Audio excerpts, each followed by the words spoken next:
Ok. Então, eu vou começar, a programação do estudo vão ter dois momentos. O primeiro seria propriamente um resumo do método, né, de negociação de Harvard, do William Ury e do Roger Fisher, que eu, para isso, utilizei-me de um artigo, eu tenho que dar os méritos, porque eu achei muito bom, da Tayane Mendes, está no www.napratica.org.br. Por que eu peguei esse compilado dela? Eu estou fazendo o estudo do livro, mas eu não tive tempo hábil de terminar o livro, quer dizer, pararia em algum momento, eu já li esse livro, mas não no fazendo o estudo como eu estou fazendo agora. Então eu peguei, admito que eu peguei esse compilado dela, porque está de todo o material, e até por uma questão de didática, para não ficar fora algum contexto, eu achei por bem. Num segundo momento, eu assisti aquele TED do William Ury, O Poder de Escutar. Então, eu acho que seria interessante também dar uma pincelada nesse poder de escutar. Então, a gente pode começar com os métodos, com o método de negociação de Harvard. Como eu disse, né, dessa moça Tayane Mendes, o trabalho de negociação de Harvard é do William Ury e Roger Fisher, eles que desenvolveram na universidade, e trabalha assim, com um modelo de ganha-ganha. Todas as partes elas devem ser beneficiadas na negociação. E a negociação, a grande questão é ver como parceiros e não como adversários, porque isso que muda tudo no conflito, melhor dizendo, no litígio. No litígio, você vê o outro como adversário, você tem que ganhar. Aqui não é ganhar e o outro perder, ambos estão ganhando. Então, conseguir um resultado mais possível para todas as partes e que seja justo e duradouro, para desenvolver e preservar as relações saudáveis. Quer dizer, pensa-se nesse bem-estar, não é a todo custo que você vai ganhar e dane-se a parte contrária. Esse método ele é relacionado a pessoas, interesses, opiniões e critérios. E ele, logo no início do livro, fala que não se deve negociar posições. Isso é muito interessante, né? Então, a gente deve ficar entre interesses, opiniões e estratégias. Mas como isso se dá? Então, a gente aqui vai começar a traçar alguns paralelos, que seria separe as pessoas do problema. Quando você separar as pessoas elas tendem a levar conflitos e desentendimentos para o nível pessoal. Ah, a Paulinha me fez algo, então eu não gosto da Paulinha. Não, a gente tem que separar a pessoa do problema e não se colocar na defensiva, porque as pessoas elas se colocam muito na defensiva para atacar umas às outras, é, e deixar os envolvidos resolver a relação. E nesse ponto, três problemas entre as pessoas no método de negociação, eles acontecem, que seria percepções diferentes entre as partes, emoções como medo e raiva e problemas na comunicação. Aí a gente já fala nessa questão dos problemas na comunicação, que tem muito a ver com o ouvir. Nós vamos, num segundo momento, tratar da perspectiva do ouvir. Qual seria, então, a solução disso? Entender o ponto de vista da outra pessoa, se colocando no lugar dela. Aqui a gente pode perceber muito um pouco da empatia, né? Que a gente tentar compreender o outro lado. O outro também não é o responsável pelos seus medos, pelo que você está sentindo, também tem essa perspectiva. Não culpar ou atacá-lo pelo problema também é um meio de solucionar. E criar propostas atraentes, reconhecendo as emoções, entendendo as origens disso. Aí aqui a gente até já percebe um pouco de outros métodos, né?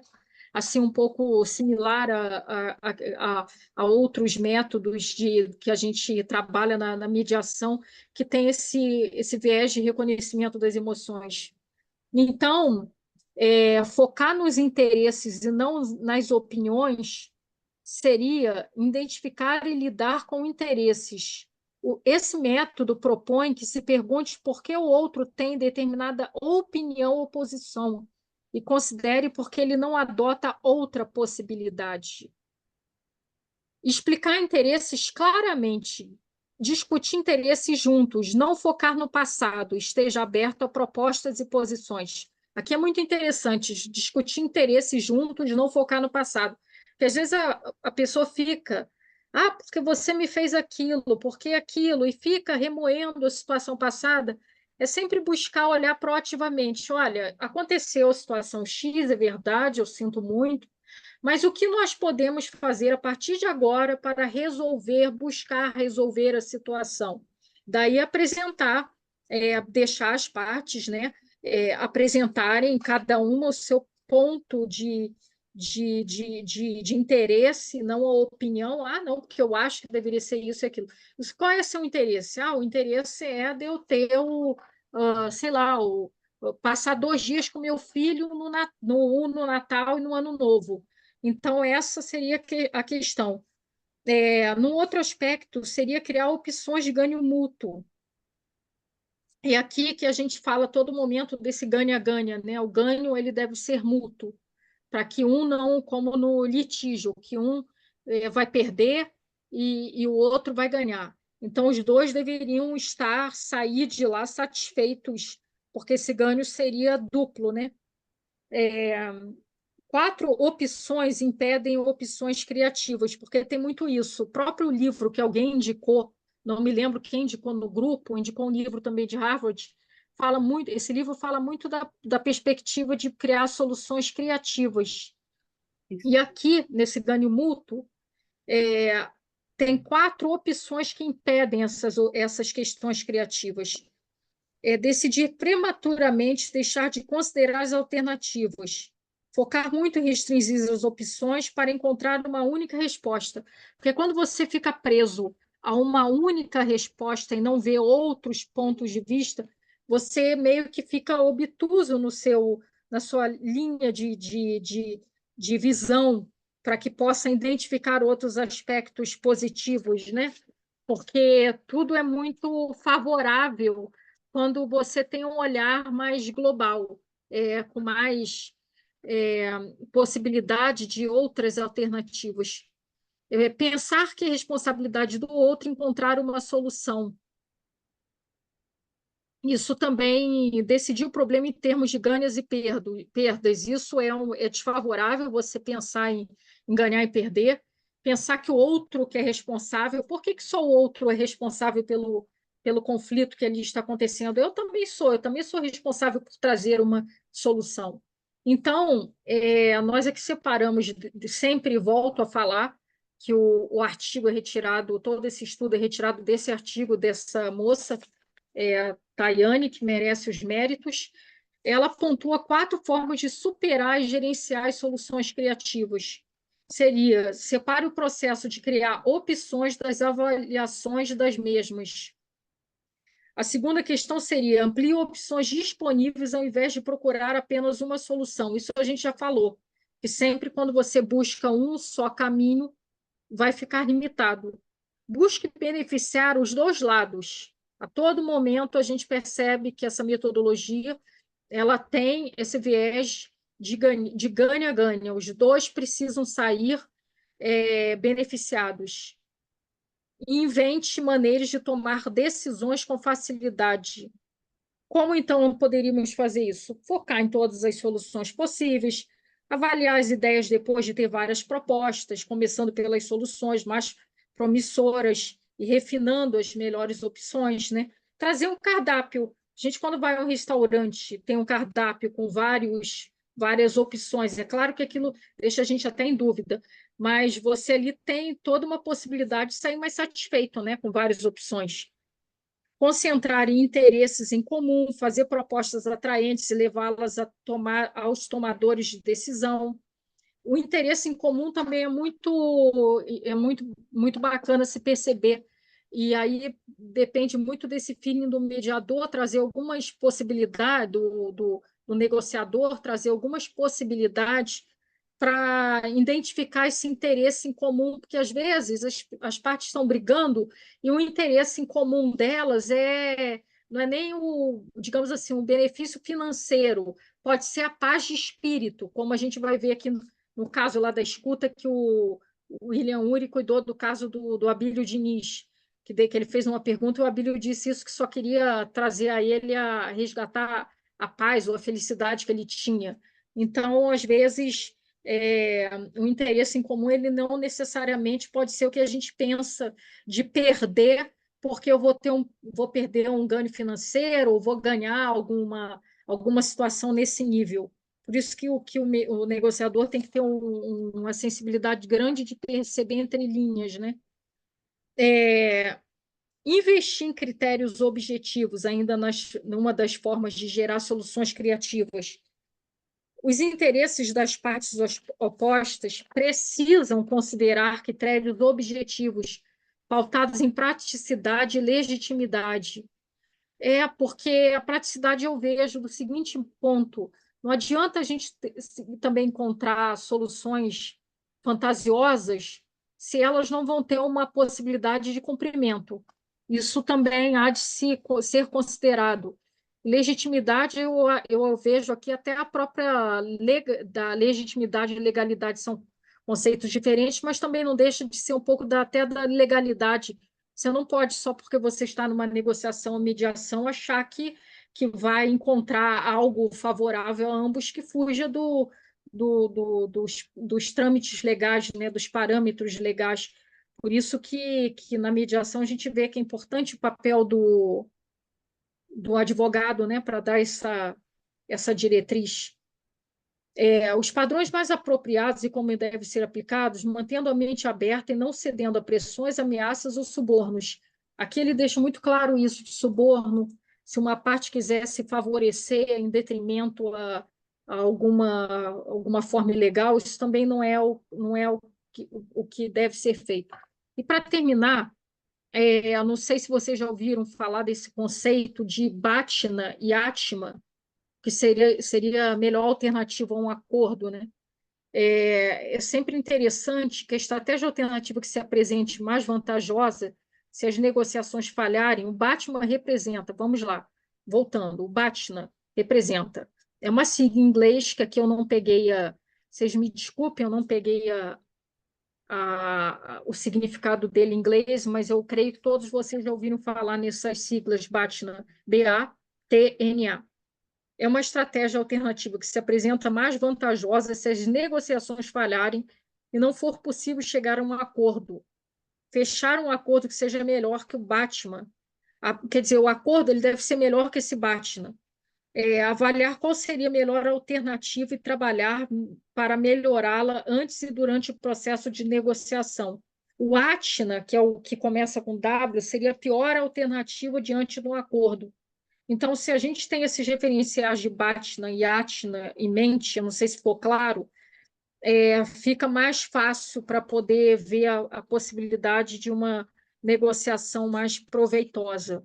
Esse foi o estudo, né, dos métodos de negociação de Harvard, e agora eu passaria para o poder de escutar.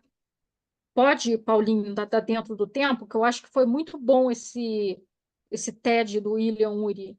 Claro, pode seguir. Ok. Então vamos lá. O Poder de Escutar, do William Ury.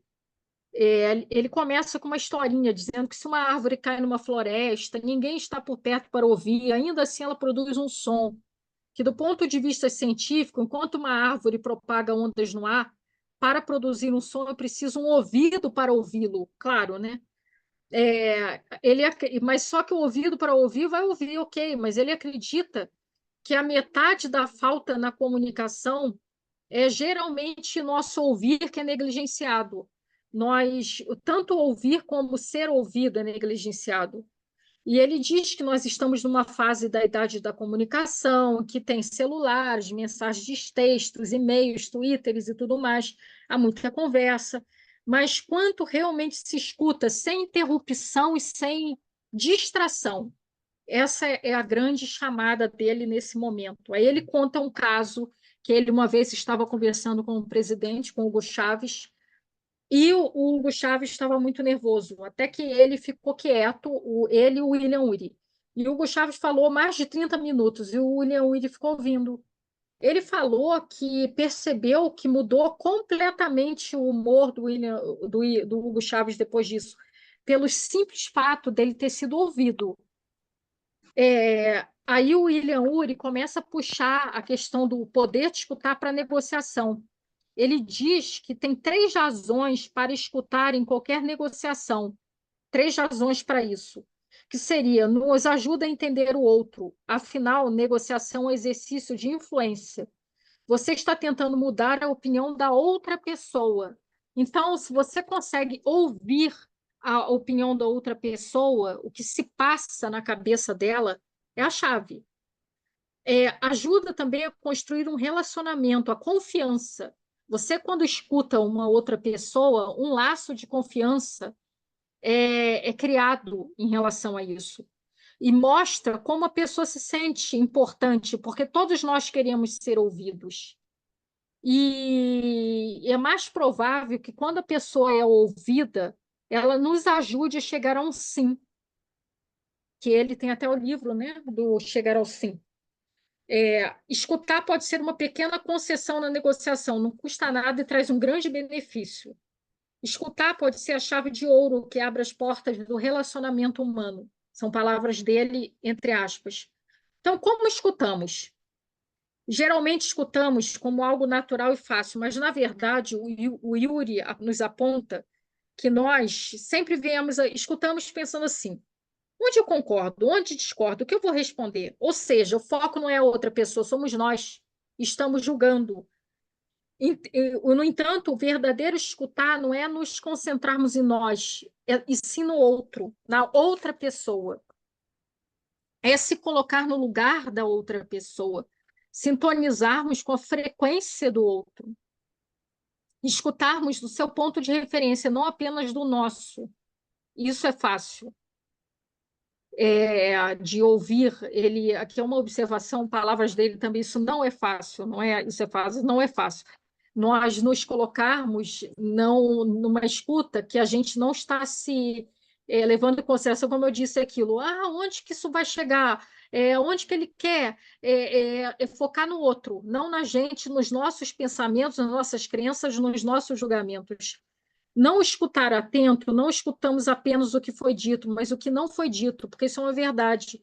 O processo de escutar não é só o que a pessoa está dizendo, mas o que a pessoa não está dizendo, o que ela está se portando, o que ela está gesticulando, o que está por trás da fala dela, que tem emoções, tem sentimentos, tem necessidades subjacentes, o que realmente a outra pessoa quer.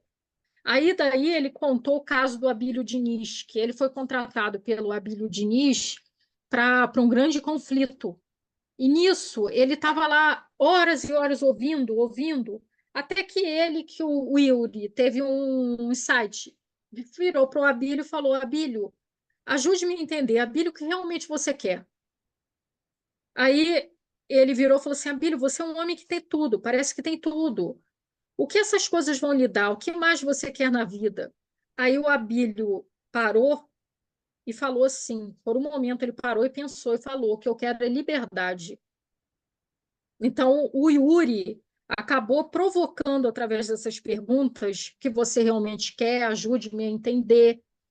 Você é um homem que parece que tem tudo. Quer dizer, ele foi trabalhando as necessidades do Abílio Diniz, foi trabalhando os interesses do Abílio Diniz, saiu daquela questão do olhar das posições, né? Como eu sempre disse, certamente isso devia envolver uma quantia bem absurda. Aí o Abílio diz: eu quero minha liberdade de volta, eu quero ser livre para ir atrás dos meus sonhos e negócios, quero ser livre para passar mais tempo com a minha família. Era isso. Aí o que o Yuri disse? Que ele estava ouvindo ali um ser humano atrás de toda aquela dinâmica. Ele estava ouvindo um ser humano atrás de um empresário que é um campeão. E essa fez toda a diferença. E realmente foi feito um acordo ali.